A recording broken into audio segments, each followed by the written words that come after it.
otra clase más de bioquímica. En este bloque desarrollaremos proteinograma. Para iniciar explicaremos a las proteínas plasmáticas.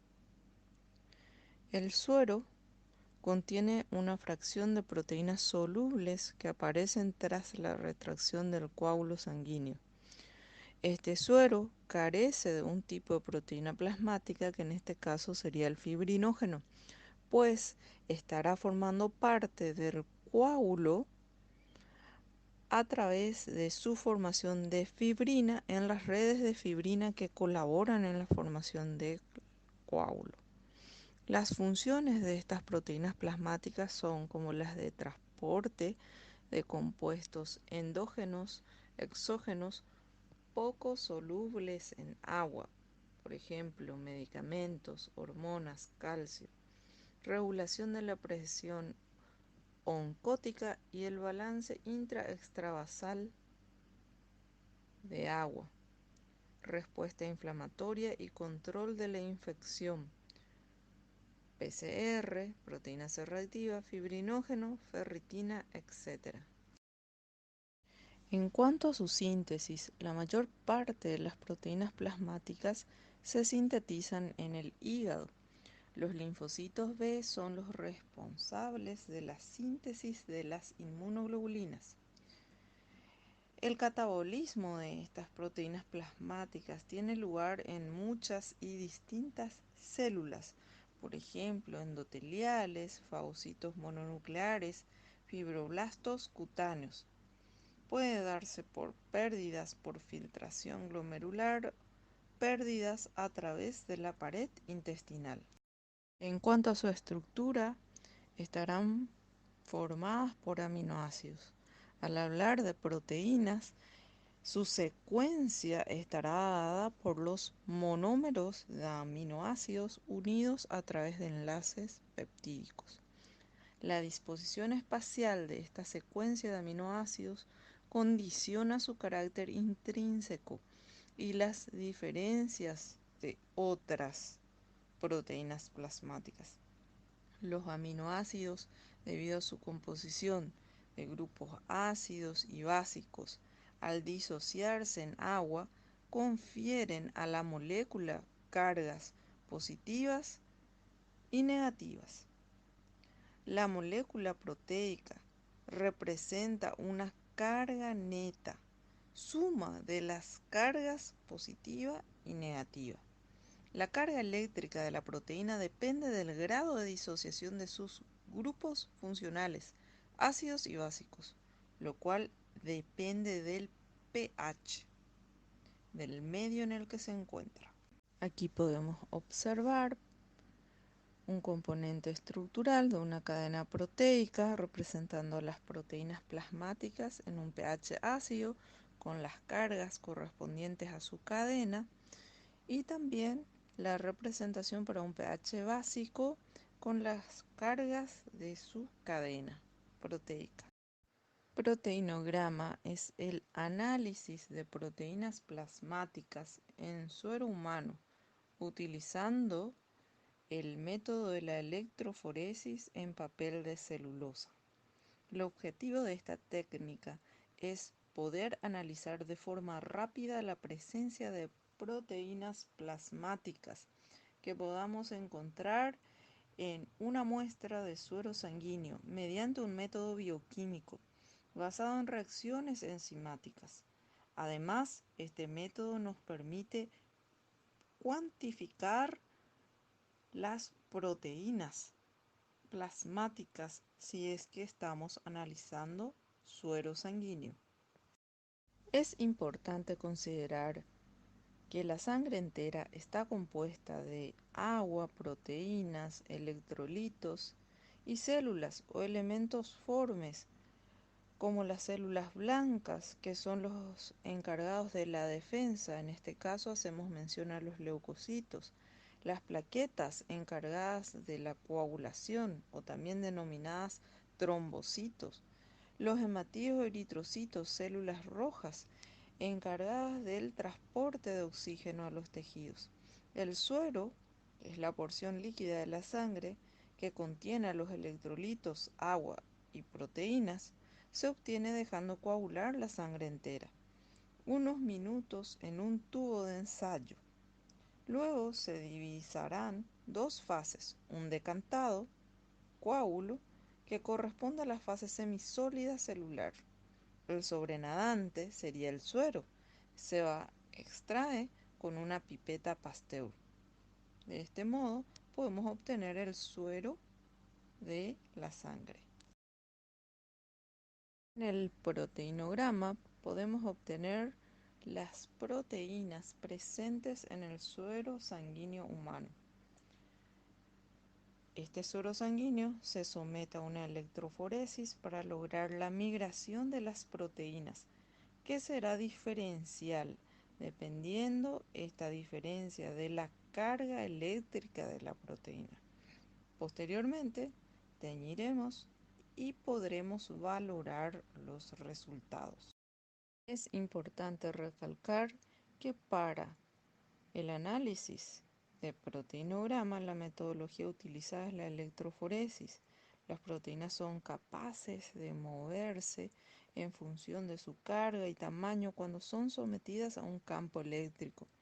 Esta movilidad electroforética es proporcional al cociente que se dará entre la carga y la masa de esa molécula o proteína en cuestión. Aquí podemos observar un resultado de electroforesis de un proteinograma de un suero normal, y también podemos observar las distintas proteínas plasmáticas que podemos encontrar dentro de este grupo de proteinograma. Dentro del proteinograma podremos encontrar a las proteínas plasmáticas albúmina, globulina alfa 1, globulina alfa 2, globulina beta y globulina gamma. La albúmina es una proteína plasmática cuyo peso molecular es de 69.000. Es una proteína que se encuentra en gran proporción en el plasma sanguíneo, siendo la principal proteína de la sangre y a su vez más abundante en el ser humano. Es sintetizada en el hígado. La concentración normal en la sangre humana oscila entre 3.5 y 5.0 gramos por decilitro y supone un 54,31% de la proteína plasmática. La albúmina tiene carga eléctrica negativa.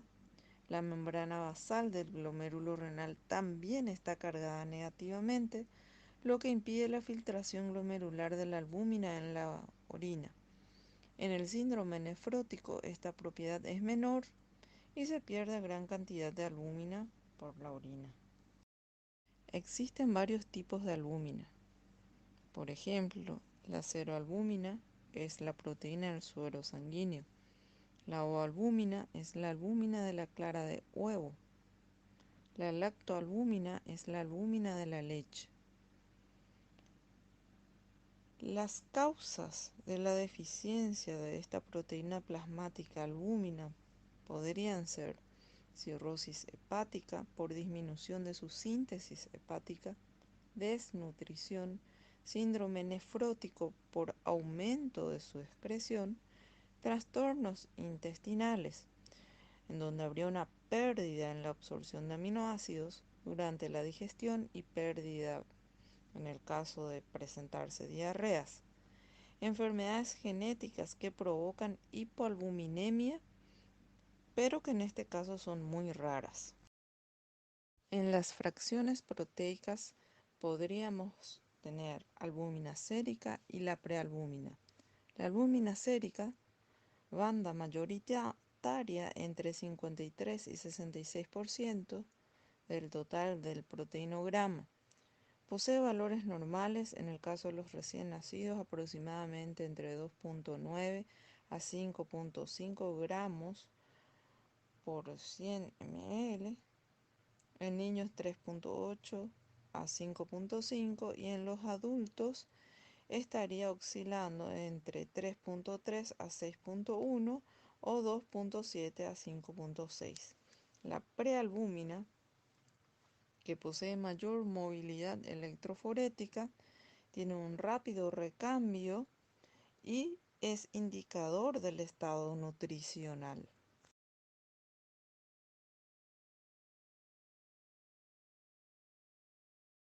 Las globulinas, que serían otro grupo de proteínas plasmáticas, constituyen el grupo de proteínas insolubles en agua, que se encuentran en todos los animales y vegetales. Entre las globulinas más importantes destacan las seroglobulinas de la sangre, las lactoglobulinas de la leche, las ovoglobulinas del huevo, la legumina, el fibrinógeno, los anticuerpos, alfa-globulinas y numerosas proteínas de las semillas. Las globulinas son un importante componente de la sangre, específicamente del plasma. Estas se pueden dividir en varios grupos.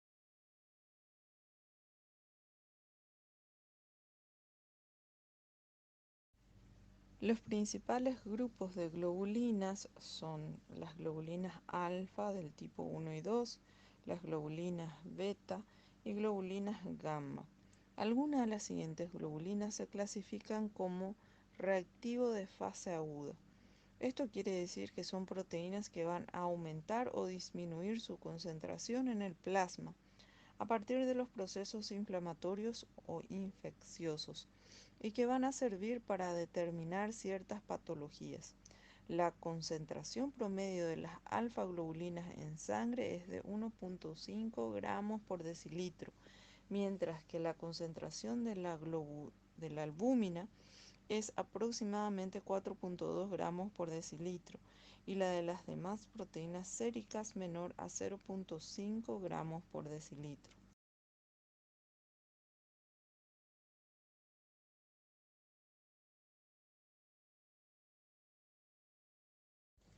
Las alfa-globulinas son un grupo de globulinas circulantes en el plasma sanguíneo y que se caracterizan por tener movilidad eléctrica en soluciones alcalinas o soluciones cargadas.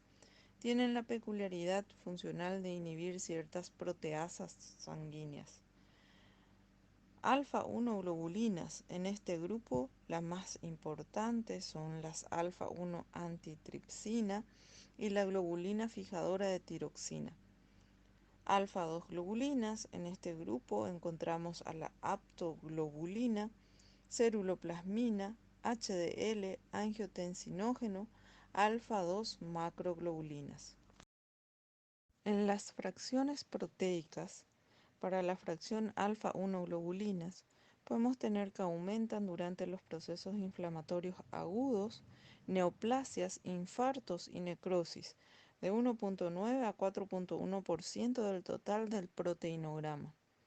Alfa-1 glicoproteína ácida o alfa-1 antitripsina, alfa-1 antiquimiotripsina, alfa-1 fetoproteína serían el grupo de proteínas plasmáticas que podemos encontrar en esta fracción alfa-1 globulinas.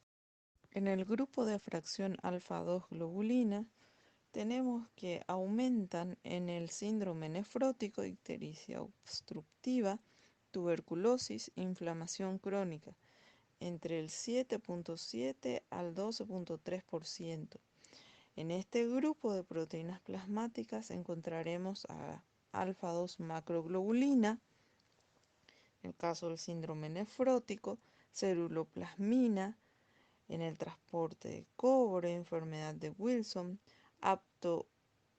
aptoglobina, responsable del transporte de hemoglobina, aumenta en inflamación, neoplasias, disminuye en hemólisis intravascular, anemia perniciosa, y la proteína C reactiva, que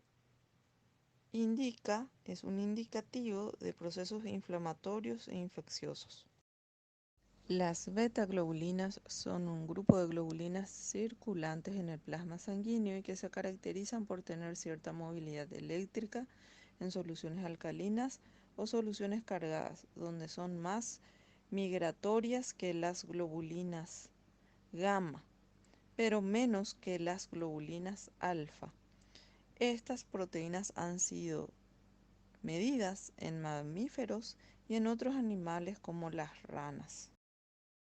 La fracción de globulinas del tipo beta pueden darse con un aumento moderado en el síndrome nefrótico, ictericia obstructiva, cirrosis, tuberculosis, inflamación crónica, entre 7.6 a 13%. Dentro de este grupo podemos encontrar a la alfa-lipoproteína, fibronectina, que puede darse aumentada en el síndrome nefrótico, colestasis, neoplasias, disminuye en politraumatismos, quemaduras extensas, sepsis, la transferrina, responsable del transporte del hierro, se va aumentada en anemias, transcobalamina, responsable del transporte de vitamina B12, y el complemento C3, C4 aumentan en procesos inflamatorios agudos y disminuyen en reacciones autoinmunes. Las globulinas del tipo gamma corresponden a las inmunoglobulinas séricas o anticuerpos. Pueden encontrarse de forma soluble en la sangre o en otros fluidos corporales de los vertebrados, disponiendo de una forma idéntica, que actúa como receptor de los linfocitos B y son empleados por el sistema inmunitario para identificar y neutralizar elementos extraños tales como bacterias, virus o parásitos. En general, se considera que anticuerpo e inmunoglobulina son sinónimos, haciendo referencia al primer término a la función, mientras que el segundo alude a la estructura. El término gamma globulina se debe a las propiedades electroforéticas de las inmunoglobulinas, solubles en suero. La fracción de las gamma globulinas supone entre 10.3 y 20.8% del total de las proteínas del suero. La fracción de las gamma globulinas podemos tener dentro de ellas al grupo de la inmunoglobulina M, que aparece aumentada tras los procesos agudos, por ejemplo virales, inmunoglobulina A, que se encuentra aumentada en enfermedades intestinales autoinmunes, como el caso de la enfermedad de Crohn, inmunoglobulina G, que aumenta en los procesos crónicos de enfermedad, en enfermedades autoinmunes como lupus eritematoso, hepatitis crónica activa, infecciones bacterianas crónicas, y la inmunoglobulina E, que está aumentada en enfermedades con un componente alérgico, por ejemplo, eczema, asma, infección parasitaria. La cuantificación de proteínas totales también debe acompañar al proteinograma. Utiliza un método colorimétrico cuyos valores normales estarían entre 6 y 8 gramos por decilitro. Las principales alteraciones que se pueden dar en un proteinograma es la presentación de hipoproteinemia por una hipoalbuminemia, deficiencias de alfa-1 antitripsina, inmunoglobulinas, complementos. Para proteinemia, presencia de proteínas anormales o en cantidad excesiva, reacción de fase aguda, mielomas, macroglobulinemia, linfomas B, etc. Aquí podemos observar las alteraciones que se pueden dar a nivel de la proteína plasmática albúmina. En cuanto a las principales alteraciones de la proteína plasmática albúmina, podemos tener hipoalbuminemia, que puede darse por interferencias artefactual, redistribución y balance negativo. En el caso artefactual, puede darse por dilución, un error en la toma de muestra, miembro infundido, excesiva administración parenteral de líquidos. En el caso de una redistribución, puede haber una cuestión posicional, el paciente está de pie versus de cúbito, aumento de la permeabilidad vascular, posoperatorio, shock, retención del líquido, edema. Y en el caso de un balance negativo, menor síntesis, enfermedad crónica hepática, malnutrición, síndromes de mala absorción, mayor catabolismo, con muchos procesos patológicos con balance negativo del nitrógeno, pérdidas, en el caso de enfermedad renal, quemaduras extensas, epidermólisis, enteropatías.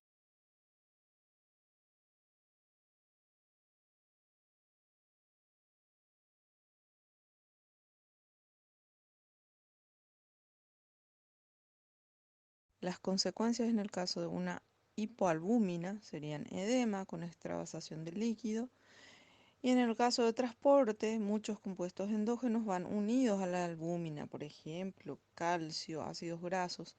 Muchos fármacos se unen a albúmina, pueden aumentar la fracción libre del fármaco y con ello en exceso el efecto farmacológico, o el desplazamiento de un fármaco por otro, aumento de la concentración libre plasmática.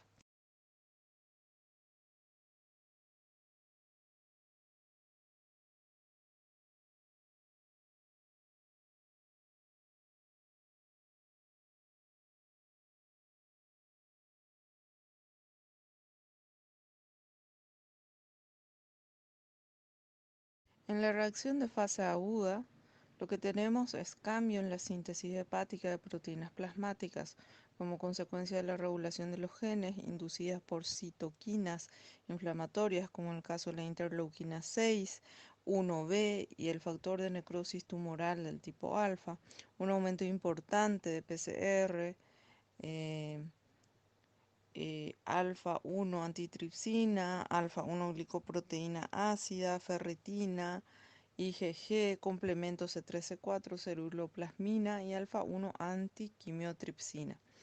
Pocos cambios en el caso de fibrinógeno y aptoglobina y una disminución de la albúmina y de la transferrina.